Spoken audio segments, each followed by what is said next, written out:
Congress just realized there's an online privacy issue. CompTIA says IT job growth isn't slowing down anytime soon. And Microsoft is still trying to figure out how they were hacked. These stories and much more in today's episode of MSP Dispatch.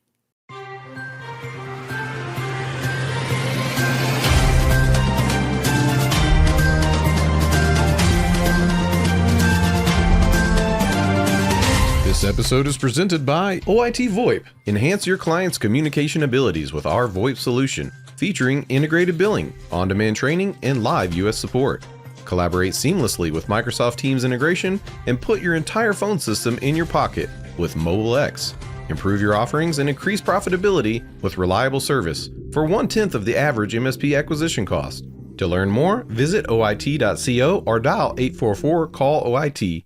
Good morning and welcome to the April 9th episode of MSP Dispatch, your source for news, community events, and commentary in the MSP channel. My name's Tony Francisco and I'm joined by my amazing co-host, Mr. Ray Orsini. Ray, how are you doing today? I just want to point this out that we are filming this right now as the eclipse is happening. So Ray, is the magic, the dark magic, all the things they're talking about, the conspiracy theories.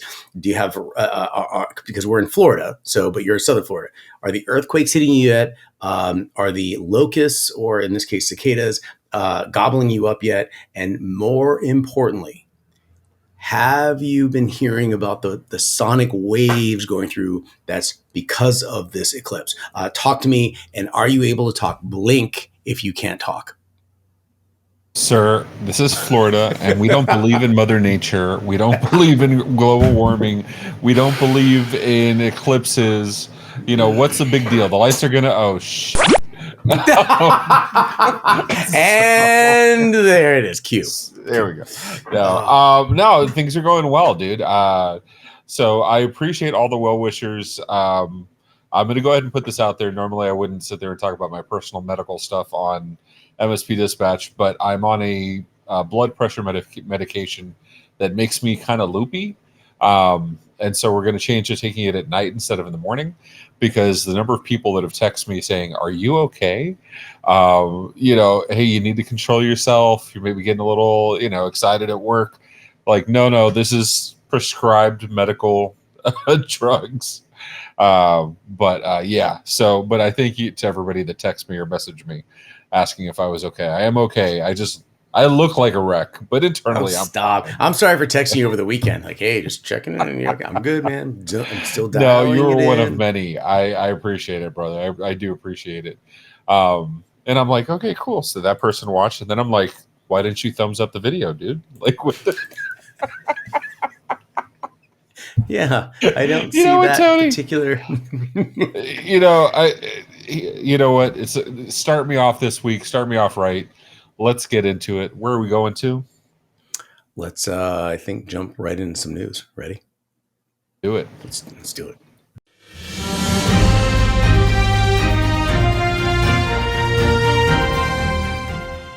In my first major story, a breakthrough online privacy proposal hits Congress. In a story written by McKenna Kelly for Wired. Congress might be close to achieving a big step in online privacy laws by introducing the American Privacy Rights Act, or APRA. This bipartisan proposal aims to restrict companies' collection, retention, and utilization of consumer data to only what is necessary for their services. It grants the users the right to opt out of targeted advertising and provides them with control over their data. Additionally, the proposal establishes a national registry of data brokers and allows users to opt out of having their data sold. Representatives emphasize that APRA aims to empower individuals by curbing big tech's ability to track and manipulate user behavior without consent. While past efforts to create national privacy laws have failed, APRA offers a possible compromise. However, it's still unclear if APRA will become law, as further discussion and input from lawmakers are needed. Tony, I don't know if it happens to you, but we've been around the internet long enough that going to websites, we remember the day where it didn't have the little pop-up at the bottom, "We're using cookies, and please acknowledge we're using cookies. Do you accept some or all of the cookies or none at all?" Like, you remember the day when those didn't exist. And it's pretty clear those things do nothing. So Is this more of that? I just wonder how, like, we've been here, we've tried this, and it was impossible to enforce. So what's different this time? Here's what I see. So first things first, Windows Cleaner. We've all used it, and by that I mean everybody who was born prior to, like, these kids now are like, I was born in like 2000. And I'm like, I anyway. There was a point where you had Windows Cleaner, and then it went through and it removed the single pixel that was actually used as the tracking mechanism. They didn't have to tell you about that, by the way. They didn't have to tell you about this man in the middle proxy component where there's so many different things that they didn't have to tell you about. Now they have to tell you. When I see the APRA, the American Privacy Rights Act, I see that as kind of like sarcasm is the poor man's wit. I think APRA is America's poor version of GDPR, and that's prominent in Europe. I think we talked about this story last week, I believe, where in the next 60 days, or there's going to be a 60-day period, every single government department needs to have a security officer in some capacity that is basically creating independent air gap silos of each other and standards. There isn't one overarching standard that they're all enforcing. I think this is exactly that. There cannot be a more canonical example of one particular location doing it independent. There's not a single overarching framework that we could all adhere to. And what's going to happen in this particular case, well, guess what? Congress is saying, hey, well, maybe in healthcare, maybe this is an issue for healthcare. We should apply this to just healthcare, or maybe this is just transportation, or maybe this is just when you're going to the forest to look at the national parks. The forestry should have their own. There's not one particular way to protect all of Americans. And by definition, this is the American Privacy Right Act. And it's just for one thing. It's not GDPR, which covers all of Europe. This is for all of Americans for this one component. And I think it is very, very, very, very short-sighted. Just my opinion. I'm a little passionate about this. I've developed an opinion about this. The more stories we talk about this, the more it is clear that the American government has no idea of how to create a holistic framework that everybody can adhere to, while at the same time dealing with the particular data residency of choice. Just my opinion. Not that I'm sure I'm going to get a lot of people yelling at me online, but I'd love to hear your opinion. So Ray, talk to us. Give us the answer. You got 30 seconds. Go. I love being House. so like, okay, tell me now. Just, No, that there needs to be privacy laws, absolutely, yes, 100%. I think GDPR is probably on the right foot, not because it's the most perfect, but because it's already been adopted pretty much globally, because everybody does business with the EU. To me, I'd rather see the US adopt something like that and with similar enforcement style. And that way, I think, would be probably the least amount of headache for the sysadmins out there that are trying to keep up with all these compliance rules that are nearly impossible to keep up with. So if I want to hear from you guys, if you have an opinion, let us know. But Tony, you know what I love? You know what I absolutely love most on this show? Not when we're talking about the breaches and the data leaks, but when we're talking about good news. Like when our future's so bright, you got to wear shades kind of good news. You got a good news story for me? not eclipse shades, but like shades for like the industry shades. Yes, we have some bright stuff coming up. Next story. Nice.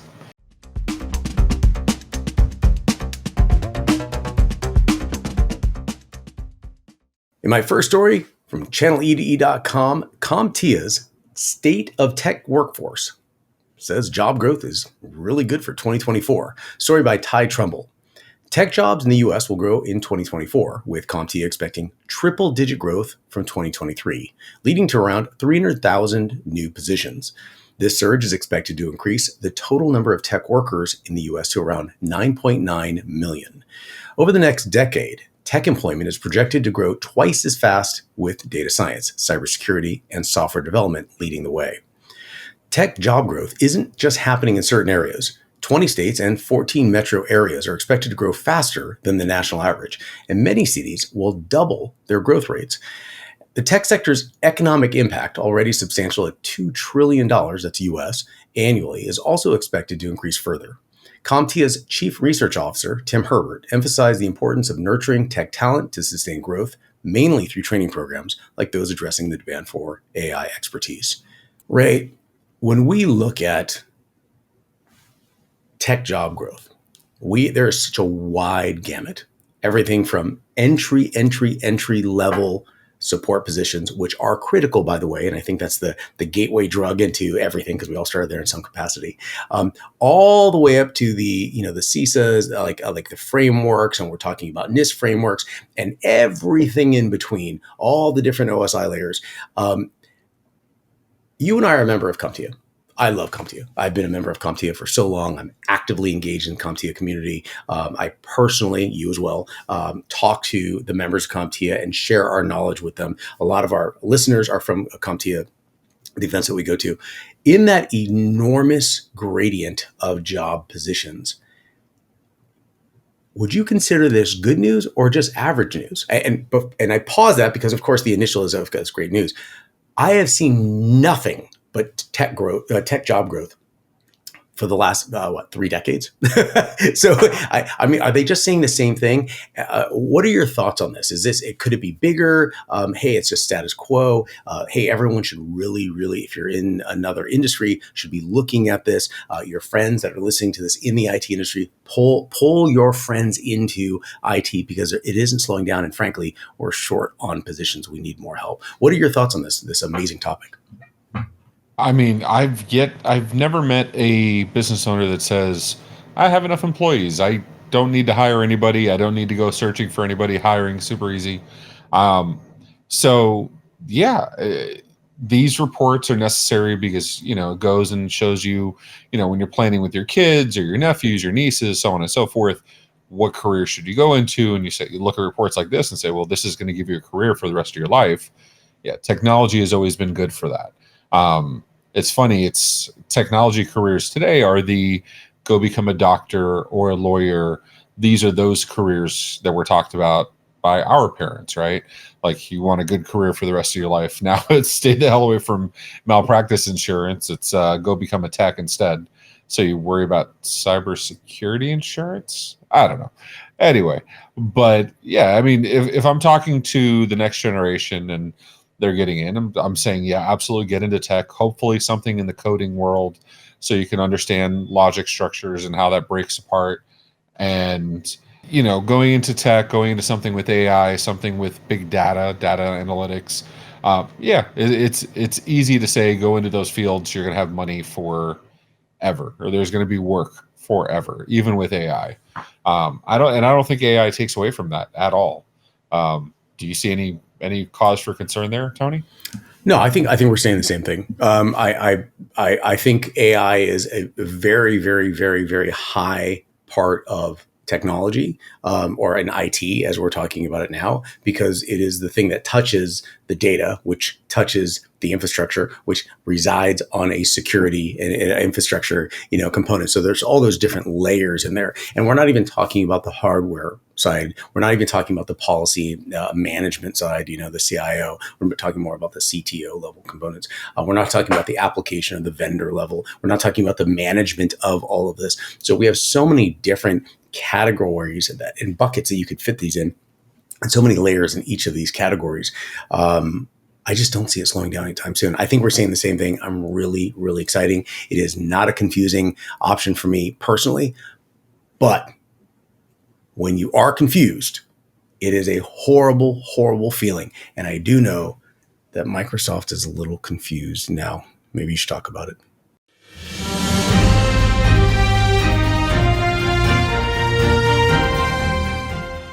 That's right. Microsoft is very, very confused and still unsure of how hackers stole their MSA key in 2023 Exchange attack. In a story written by Ionet Yasku for Bleeping Computer, the Cyber Safety Review Board, or CSRB, criticized Microsoft's response to the 2023 Exchange online attack that affected more than 500 individuals across 22 organizations. Discovered after alerts from the U.S. State Department, the breach resulted in threat actors accessing more than 60,000 unclassified emails from the U.S. State Department, including those of officials involved in national security. Microsoft attributes the attack to Storm 0558, a cyber espionage group associated with China that targets government officials and organizations globally. The group reportedly took an Azure signing key from a compromised engineer's laptop, and Microsoft suspects they used an authentication flaw to access both consumer and business accounts. However, after almost 10 months, there's still no evidence of how the key was obtained. As of reporting, conclusive evidence is still missing and the investigation is still ongoing. Tony, when you look at this and you say 10 months since it was originally reported, and we reported it here somewhere, and we still don't know, is that you worked in the government? Was this surprising to you that 10 months later they don't have answers, or is this standard fare, or what does this say anything to you? To be blunt, I'm like, wow, 10 months, that's pretty fast. They're on fuego. That means fire for all of those out there. Could get caught in 10 months. The reality of this event should not only not shock people, but it should be one of the many drivers that we use to work on a complete overhaul of A, the systems that are currently in place, B, the communication of those systems, and C, very specifically the escalation of changes to those systems. So in that particular architecture, all of the systems, meaning the we'll call it Microsoft. It's what were the PF keys? What was the key exchange again? There was a key exchange that was actually exploited in this particular case, and I apologize, I don't remember that, but I can't remember the key that was actually stolen through this hacking group, and that is such a common way to exploit data. The problem is the correlation. You have this just bucket of loose data. Through social engineering, they were able to correlate who is what, and then they could make the exploitation. So that's how it actually worked. Otherwise, just like a data dump, for lack of a better term. And then they had to work on the unencryption of specific, but once they could extrapolate whose is what, then they could work on the encryption portion of it. So I think there has to be an overhaul in some capacity of how data at rest is stored. I remember when encryption at rest was stored in Microsoft Exchange. That was a big thing. Not to bore everyone, but a Microsoft Exchange, the email server that you use, it's not a blob database, a binary large object database. It's a JET database. It's not a SQL database, which has pros and cons. The problem with that is that data was literally just sitting in raw text, and then they implemented something called encryption at rest. The encryption at rest, even though it's a compiled bucket of data of everyone's users, which in this case we all call multi-tenant, could be extrapolated. The keys for that extrapolation process are what were found in another location. That's another system that needs to be overhauled. I think the database itself, in this case, Microsoft Exchange, which is still the JET database, needs to be overhauled. I think the communication in the event of here's what we're doing, here's what's changed, all of that needs to be addressed.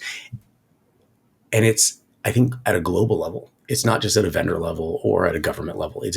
Everyone has to start looking at this stuff, because there are so many ways to exploit a system, and then it just gets buried and then covered by white noise of other ransomware attacks and exploitations.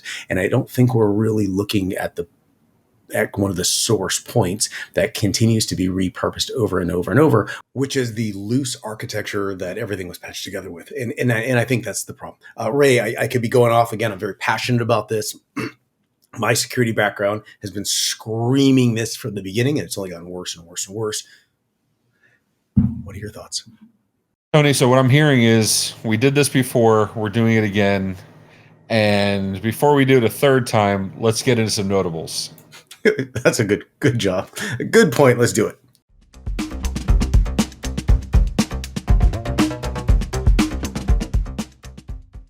In my first notable mention from TechCrunch.com, Meta's new AI deepfake playbook, more labels, fewer takedowns. Meta is updating its rules on AI-generated and manipulated media, pledging to label more content and reduce takedowns. Starting in May, it will apply a, quote, made with AI badge to deepfakes and provide additional context for other manipulated content. However, deepfakes will only be labeled if they meet specific criteria or if the uploader discloses AI-generated content. The change aims to provide transparency and context rather than removing content entirely. This approach responds to criticism from Meta's oversight board, prompting the company to broaden its policy. Meta will no longer remove manipulated media solely based on its current policy, instead favoring labeling and contextualizing content, particularly in high public interest scenarios. In my next notable mention from thenextweb.com, Opera is now the first leading browser with built-in local LLMs. Opera has become the first major browser to integrate local AI models directly into its platform, offering users to access 150 local large language models, that's LLMs, from providers like Mistral AI, Meta, Google, and more. This feature allows users to process prompts on their device without sending data to external servers, ensuring privacy and faster response times. Currently available in the Opera One developer stream as part of the AI Feature Drops program, its integration into the main browser depends on user feedback and AI advancements. This addition enhances Opera's existing features, potentially giving a competitive advantage in the AI-driven browser landscape. In my first notable mention, Google might make users pay for AI features in search results, in a story by Kyle Orland for Ars Technica. According to a Financial Times report, Google may soon introduce a paid tier for AI-enhanced search results.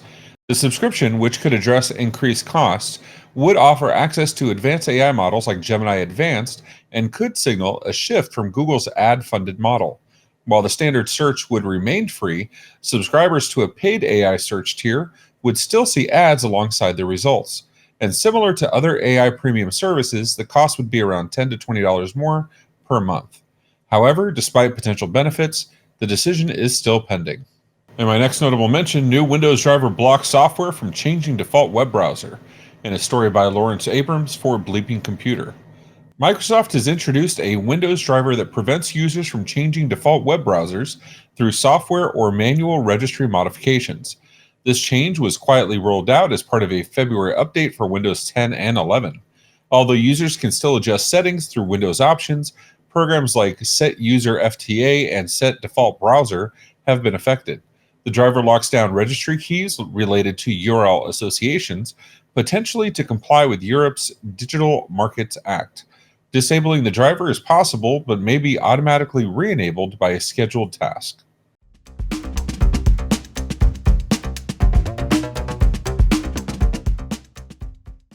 In our resource of the week, a partner first, why compliance as a service matters for MSPs. Join Tim Golden, founder of Compliance Scorecard, and Dean Trempelis on Partner First as they discuss the compliance as a service and why it matters for MSPs.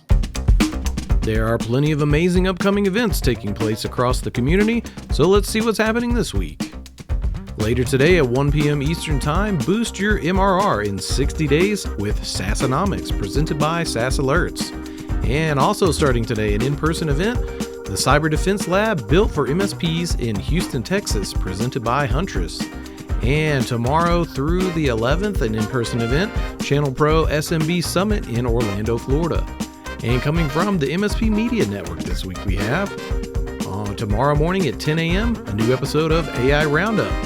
Followed later in the day at 1 p.m. Eastern by a new episode of Partner First, all about why compliance as a service matters for MSPs.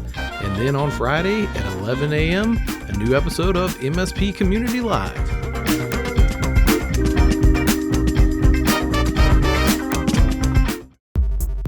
Are you engrossed by the intriguing world of AI?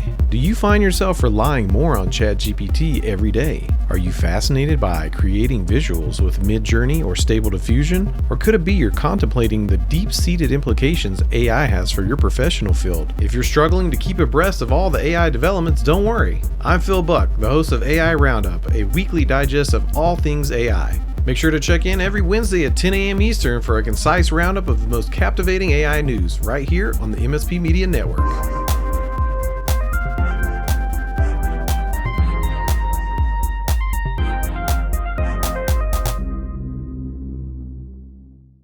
So how'd you like today's show? If you like it, please hit that thumbs up button. If you didn't, go ahead and hit it an odd number of times so you feel like you are angry at us, but we still get the like because it's really good for us. It helps us. If you want to hear more, go ahead and hit that subscribe button on YouTube or your favorite podcatcher.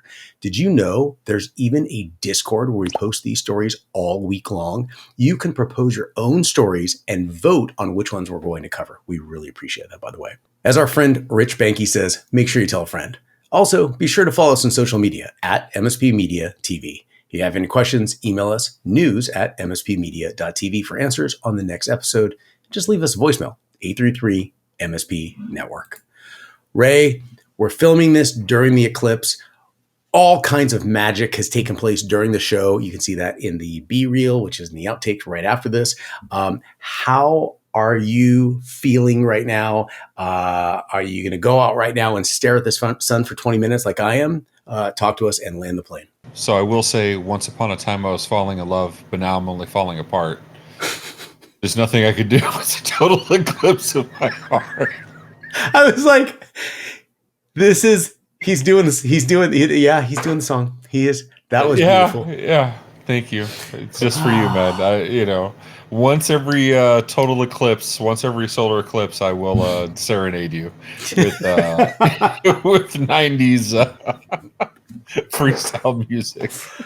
Oh, Tony, it's been a pleasure. Thank you so much, dude. I appreciate you. It's been great. Hopefully everybody was safe out there. Hopefully you got to enjoy the eclipse. If you took any pictures of it, put them on the Discord. We'd love to see them. We'd love to hang out. Absolutely. Miami was not in the band of totality, so I didn't get to see it. I'm seeing it through pictures. So please share and let us know. Until next time, everybody, take care of yourselves and each other. Be safe, everyone.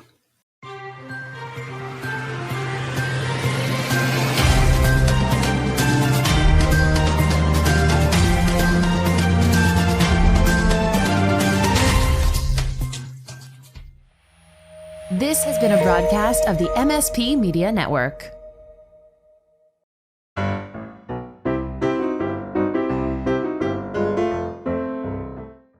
Microsoft's latest move in quantum computing. Congress. There we go. It's going to be that kind of show.